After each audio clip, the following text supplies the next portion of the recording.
We spoke to you after the draw at Preston. You'd only been at the club a few days. Hopefully now a bit more settled. How are you finding life at Ashton Gate so far?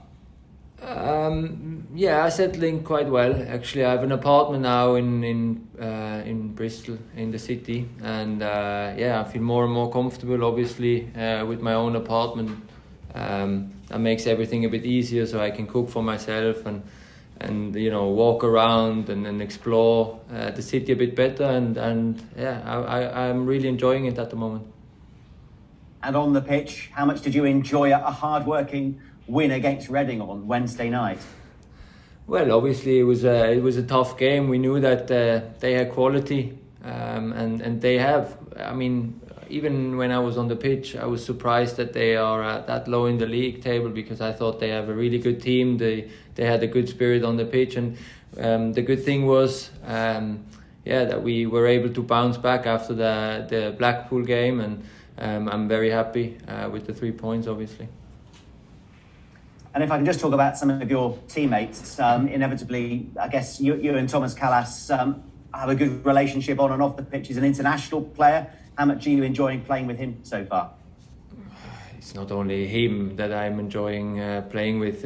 I think it's the whole team. I'm just really glad that I'm back out there again, and I can help the team as much as possible. Obviously, I want to enjoy playing football, and if it's with Thomas, if it's with Pringy or Zach, I mean, we all do have a great relationship together, and I think that's the main or the most important thing as defenders, that obviously there will be this competition, but at the end of the day, the guys who are in the team, they have to stick together.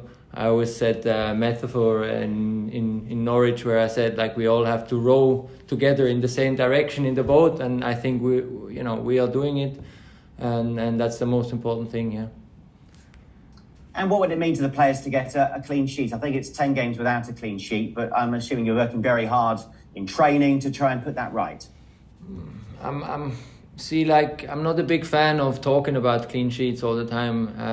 Wherever I've been, clean sheets, they come naturally. So I think the more you work as a team, the more you fight for points and fight for that winning feeling, the more clean sheets you will get. I think we've done a great job at the weekend, and we were unfortunately a bit unlucky with the penalty situation.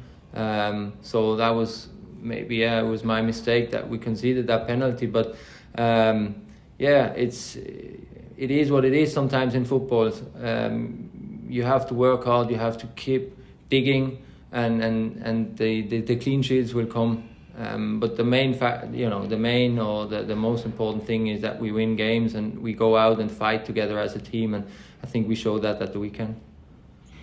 And it had been a while since you played before joining Bristol City. How are you finding it fitness-wise? Have you settled in straight away?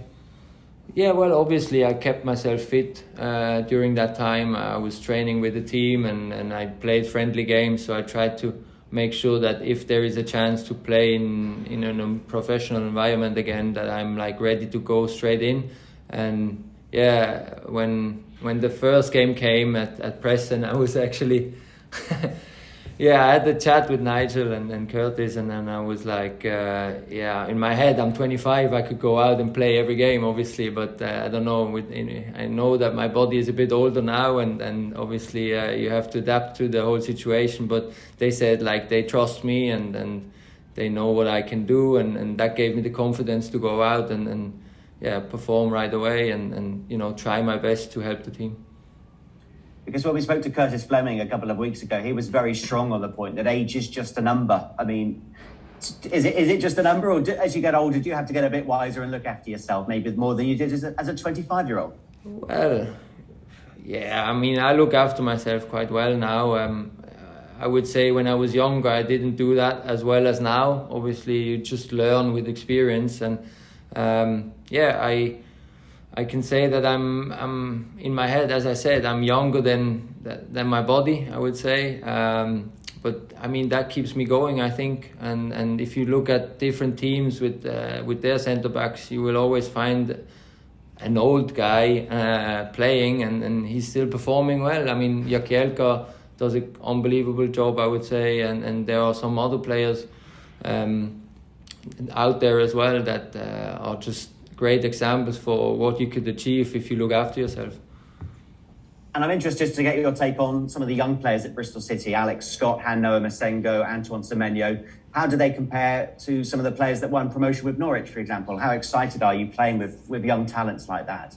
Oh, I think it's fantastic to play with them. I actually love to play with them because they keep me young as well, when they do their tricks and stuff. So you have to keep up, you need to make sure that you're mobile enough to to get around. And it's just great to see that they have this development at the moment, and it's just the beginning for all of them. And I mean, for me, it was always the best thing to see when young players came up and I gave them some advices, and when they were asking me things that if they want to listen to it, then they can. If they don't want to take it, then they don't have to. But in my opinion, I would wish that every young player that comes up has a great career and makes makes a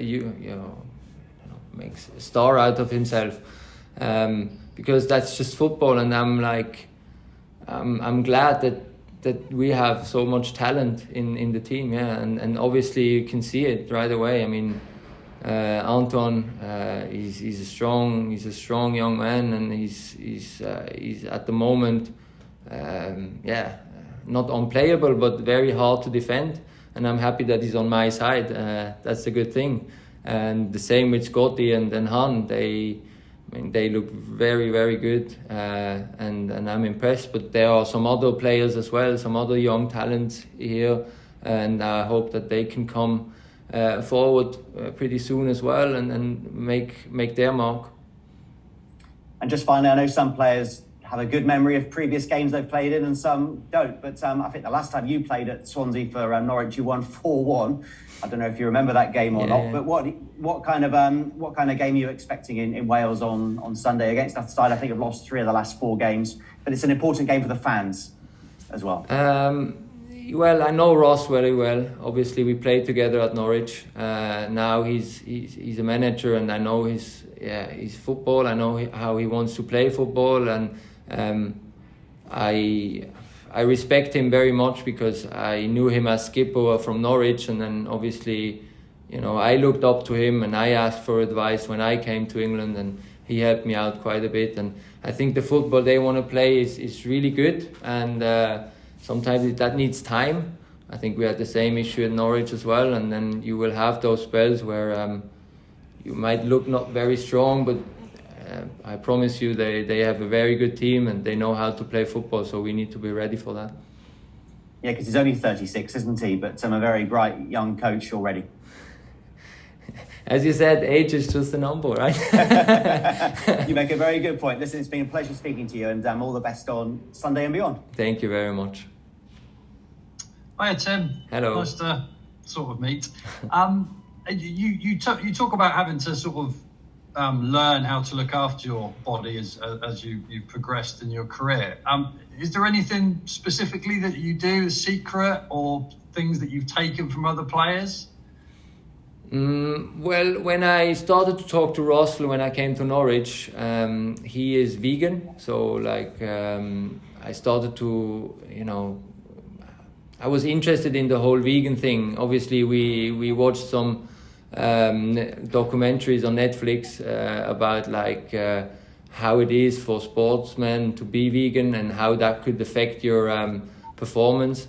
And but the thing is always those documentaries, they have their money from those companies who do the vegan products. So you have to find the right balance. So I started to talk to people about how would it be if I start to become a vegetarian and all those kind of things, and how would that affect my my recovery and just all over health. And I started to do that, and now we're I think 6 years in or something like that, and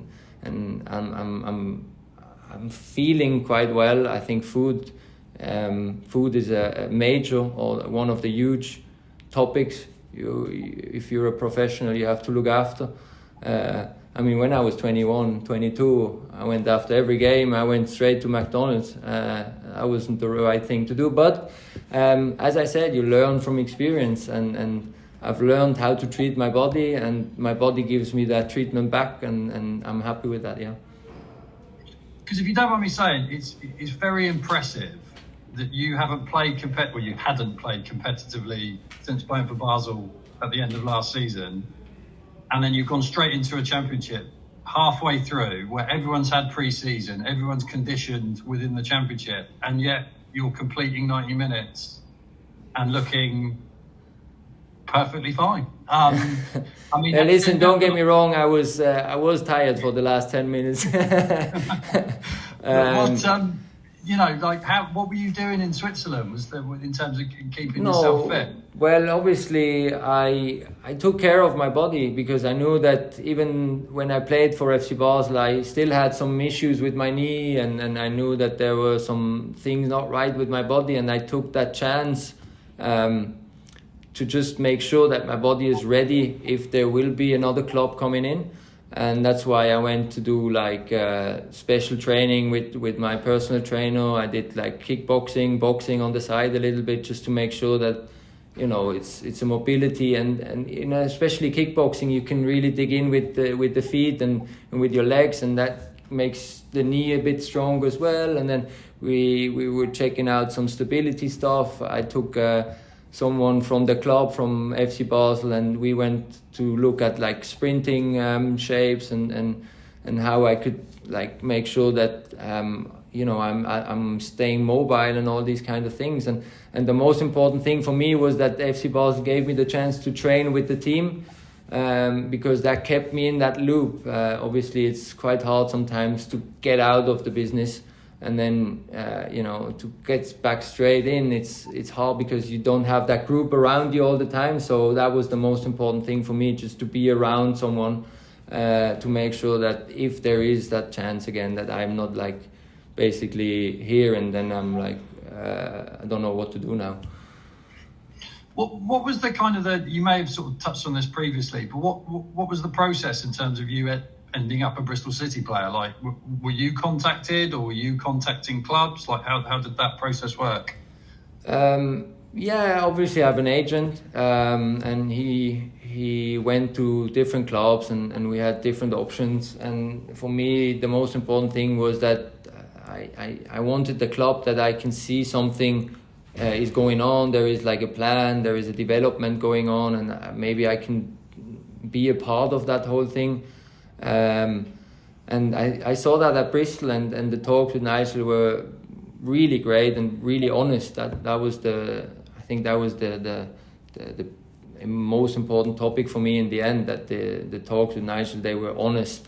There was no left or right. It was just straightforward. And I was happy to come here on trial as well, and show them that I can still play football, and that I'm willing to come over and try my best to help. Yeah. What have you mentioned about having your apartment in the middle of town? I saw you'd seen a Banksy out on you put that on your Instagram. I mean, what about Bristol have you enjoyed so far? Well, obviously, I went to see a bit of Clifton. I wanted to go, I think Clifton, Cotham, all these kind of areas where you can walk around with your dog, spend some time with nature and breathe in some air, because obviously with Corona we had enough time inside. But yeah, it's just great to see different cities, different cultures, learn from the people, and I mean, it's a really open city here. We have I think we have 100,000 students, so they speak all languages, and it's just great. I love learning. I love new things, and every city is a new opportunity. Yeah. Just finally for me, I'm kind of watching you on the pitch on Wednesday. It was noticeable how much you were talking. I know it sounds kind of very obvious, but you were talking to everybody all the time. Like when Hanauer went off injured, you were the person who went to talk to him. Is that something you've been asked to do, or you're just that natural communicator? No, I should talk less sometimes. I love to talk. I think I have that from my mom and dad. They love to talk as well. No, I'm just that, it is what it is. I can't change, you know what I mean? Like you either talk or you don't. Like I could sit down with you and talk for an hour and you go like, oh man, geez, I don't want to talk to him anymore. So you know what I mean? Like it's just what it is. I think, as I said, if I'm in a team, I want to make sure that everyone is feeling, feeling that being part of a group, and if you stick together, I think you can achieve everything. What did you, just out of interest, what did you say to him as he left the pitch? Was it anything? Well, obviously I asked him how he was, and then said like, listen, don't worry, and we got this for you as well, and don't think about it. Just make sure that you're ready to go again. Thanks for your time, Tim. It's a pleasure. No problem. Hi Tim, I hope you're well. We spoke to Curtis a few weeks back, and what he said that was impressed with you is that when you came to Bristol City, you were willing to do a trial period. I think you were willing to play for the under-23s. Is that exactly how every free agent perhaps should be? It's a hard question to answer. I think it's a character question. If you are willing to do it, yes, I think you should, yeah. But as I said, I am quite like, I'm neutral, you know what I mean? Like I don't want to be a show off. If someone tells me where I've played and what you've achieved and everything, I'm really happy with that, but I'm not gonna put it in your face, or show what car I'm driving, or what house I got, or how many cars, watches, or whatever. It doesn't matter in life. What matters in life for me is how you get along with people, that you treat everyone exactly the same. I don't care if it's the greenkeeper or the star of the team. I think we are all equal, and that's how you should treat people, and that's why I had no issue with coming over and doing that trial, because I was happy that someone was a team like Bristol wanted me to come over and trial. And obviously I had different options as well, but I was so convinced that Bristol was the right thing to do that I did it, and I'm happy that I'm here now. Yeah, because those negotiations with Bristol City, was it perhaps Nigel and Curtis sold it to you, because your agent was obviously looking for clubs, but they sold the best long-term plan for you? I mean, the plan they have in their head is very good, and I can 100% stand behind that plan. If it's only until the summer, I do my best to make sure that I help the club, the fans, everyone involved in this project as much as I can, and then we'll see from that moment on.